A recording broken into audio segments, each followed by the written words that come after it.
এই মুহূৰ্তত ৰাজ্য চৰকাৰৰ অধীনৰ কৰ্মচাৰীসকলৰ বাবে জনাব বিচাৰিছো তিনিটাকৈ গুৰুত্বপূৰ্ণ খবৰ। এইবাৰ কৰ্মচাৰীসকলৰ বাবে কেইবাটাও বৃহৎ সিদ্ধান্ত লোৱা হৈছে। কি খবৰ আহিছে সবিশেষ জানিবৰ বাবে ভিডিঅ'টো প্ৰথমৰ পৰা শেষলৈকে চাই থাকিব।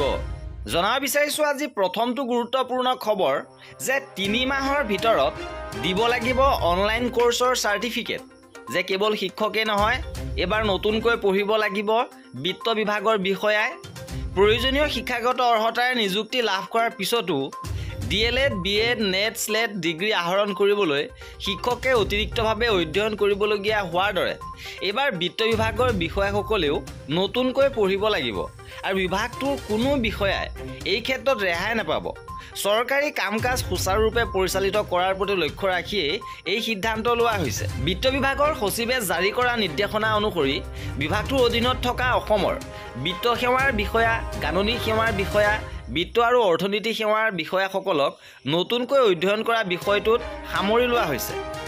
উল্লেখযোগ্য যে এই বিষয়াসকলে ই-লাৰ্ণিং ব্যৱস্থাৰে মেচিভ অপেন অনলাইন কোৰ্স কৰিব লাগিব আৰু বিত্ত বিভাগৰ সচিবৰ নিৰ্দেশনাটোত বিত্ত বিভাগৰ বিষয়াসকলক এই নিৰ্দেশনাৰ পৰা 3 মাহৰ ভিতৰতে MOC সাৰ্টিফিকেট জমা দিব লাগিব।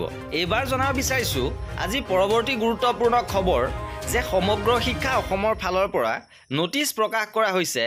যিসকলে ট্ৰেন্সফাৰৰ বাবে আবেদন কৰিছিল তেওঁলোকৰ এপ্লিকেশ্যন মডিফিকেশ্যনৰ ডেট এক্সটেণ্ড কৰিছে 29 জুনলৈকে। 29 জুনলৈকে আপোনালোকৰ এপ্লিকেশ্যন মডিফিকেশ্যন কৰিব পাৰিব।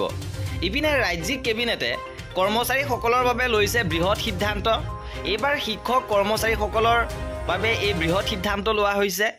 চৰকাৰী বিদ্যালয়ত অভিজ্ঞ শিক্ষকৰ প্ৰয়োজনীয়তাৰ প্ৰতি লক্ষ্য ৰাখি কেবিনেটে সমগ্ৰ শিক্ষা অসম আৰু ৰাজ্যিক পুল শিক্ষকসকলক ঠিকাভিত্তিক শিক্ষকসকলক নিয়মীয়া শিক্ষক হিচাপে এক বিশেষ নিযুক্তি অভিযান অনুমোদন জনাইছে।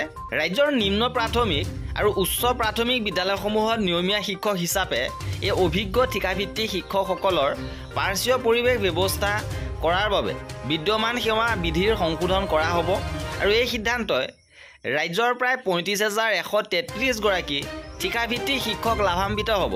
আৰু এই আছিল আজিৰ ভিডিঅ'টোত। আৰু কৰ্মচাৰীসকলৰ এনেধৰণৰ খা খবৰৰ বাবে আমাৰ চেনেলটো ছাবস্ক্ৰাইব কৰি ৰাখিব।